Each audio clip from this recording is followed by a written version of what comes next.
Okay, how's it going, everybody? So, I am, uh, today I'm going to read some Mao Zedong. This is our economic policy, January 23rd, 1934. So, this report was given by Comrade Mao Zedong at the Second National Congress of Workers and Peasants Representatives held in Jiuqing, Jiangxi Province in January 1934. So, this is while Civil War was kind of going off, I believe. Japanese imperialism was still on the rise. The Kuomintang was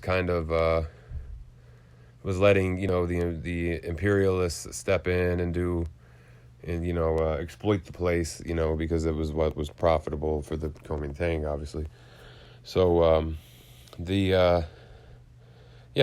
this is kind of what was going on during this time, 1934, 14 years after the first the beginning of the Communist Party of China. It's about 14 years after that, 1934. So we're going to go ahead and get into this. Okay. Only the Kuomintang warlords who have brought the areas under their own rule to the brink of bankruptcy have the utter shamelessness to spread the rumor, day in, day out, that the red areas are in a state of total collapse.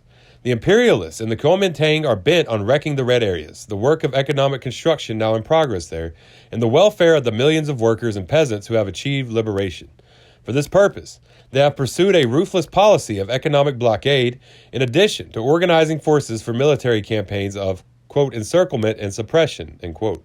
But leading the broad masses in the Red Army, we have not only smashed one enemy encirclement and suppression campaign after another, but have also been doing all the essential work of economic construction within our power in order to defeat this vicious economic blockade. In this respect, too, we have scored one success after another. The principle governing our economic policy is to proceed with all the essential work of economic construction within our power and concentrate our economic resources on the war effort, and at the same time to improve the life of the people as much as possible, consolidate the worker-peasant alliance in the economic field, ensure proletarian leadership of the peasantry, and strive to secure leadership by the state sector of the economy over the private sector, thus creating the prerequisites for our future advance to socialism. The focus of our economic construction is to increase agricultural and industrial production, expand our trade with the outside, and develop the cooperatives. Agriculture in the red areas is obviously making progress. As compared with 1932, the 1933 agricultural output was 15% higher in southern Jiangxi and western Fujian, and 20% higher in the Fujian-Zhejiang-Kangxi border area. The Sichuan-Shanxi border area has had a good harvest. After a red area is established, farm output often declines in the first year or two, but it picks up again as the peasant masses work with greater enthusiasm after the land is redistributed and ownership is settled, and after we have given encouragement to production. Today, in some places, farm output has reached and even exceeded the pre-revolution level. In others, not only has land that lay waste during the revolutionary uprisings been reclaimed, but new land has been brought under cultivation. In many places, mutual aid groups and plowing teams have been organized to adjust the use of labor power in villages and cooperatives, power in the villages. And cooperatives have been organized to overcome the shortage of drought oxen.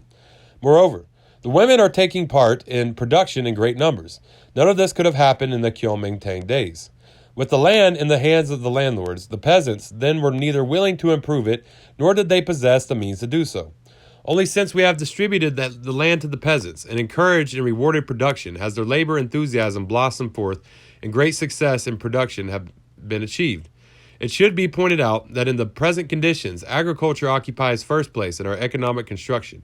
It is by agriculture that we solve both the most important problem of food and the problem of raw materials, such as cotton, hemp, sugarcane, and bamboo, which are needed for the making of clothes, sugar, paper, and other necessities. The care of forests and the increase of livestock are also an important part of agriculture. Within the framework of small-scale peasant economy, it is permissible and indeed necessary to draw up suitable plans for the output of certain important agricultural products and to mobilize the peasants to strive for their fulfillment. We should pay closer attention and devote greater efforts to this. We must actively lead the peasants in solving such difficult and essential problems in production as labor power, drought oxen, fertilizer, seed, and irrigation. And this connection of our fundamental task is to adjust the use of labor power in an organized way and to encourage women to do farm work. The necessary measures to solve the problem of labor power are organizing mutual aid groups and plowing teams and mobilizing and encouraging the whole rural population to help during the busy spring and summer plowing seasons.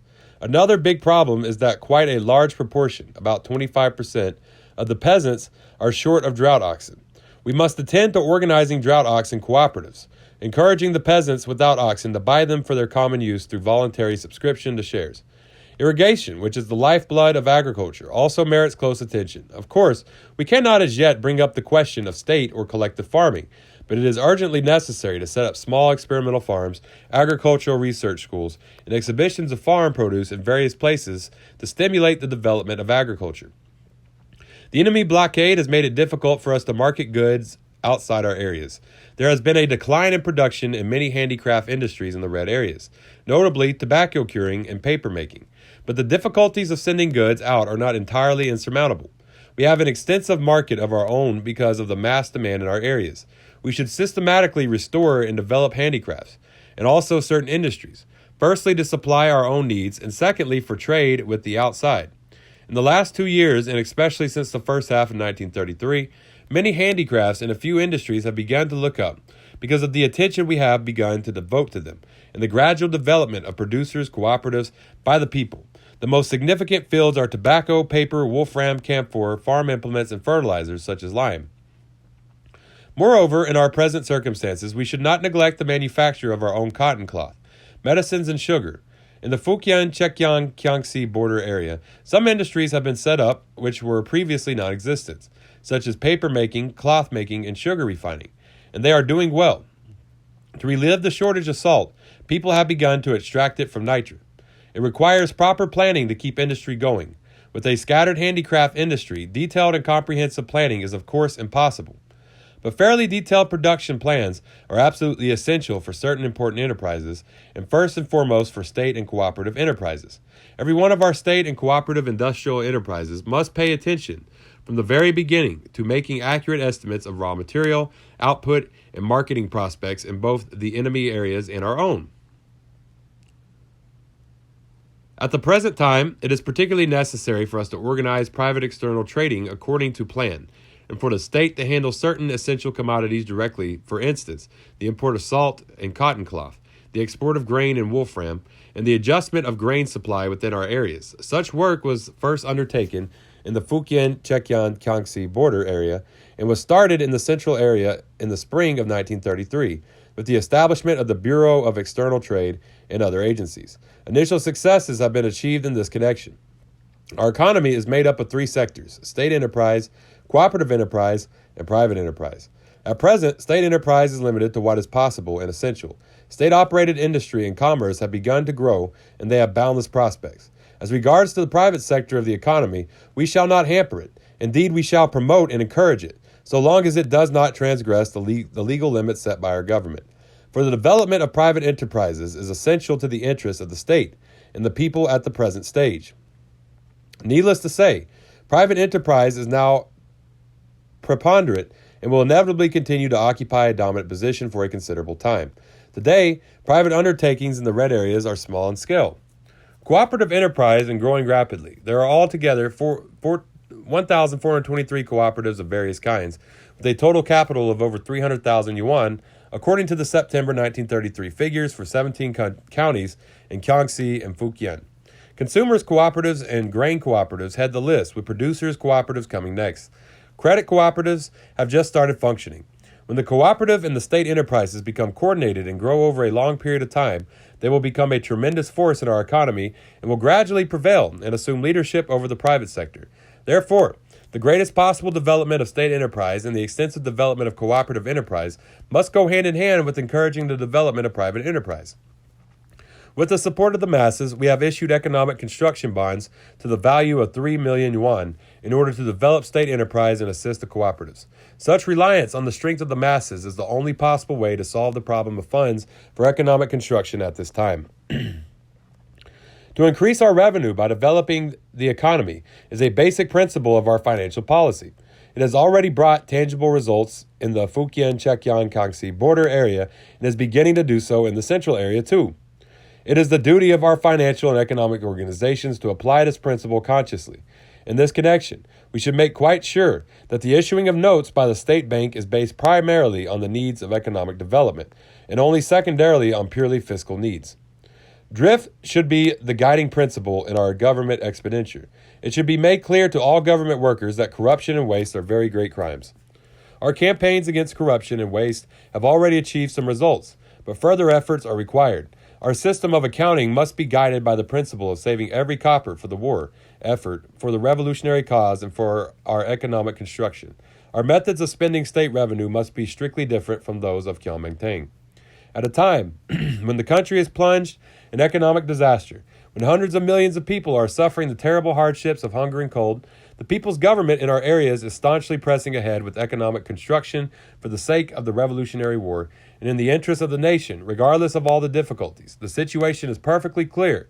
Only by defeating imperialism and the Kuomintang and by undertaking planned, organized economic construction can we deliver the people of the whole of China from unprecedented disaster. Okay, so yeah, there was that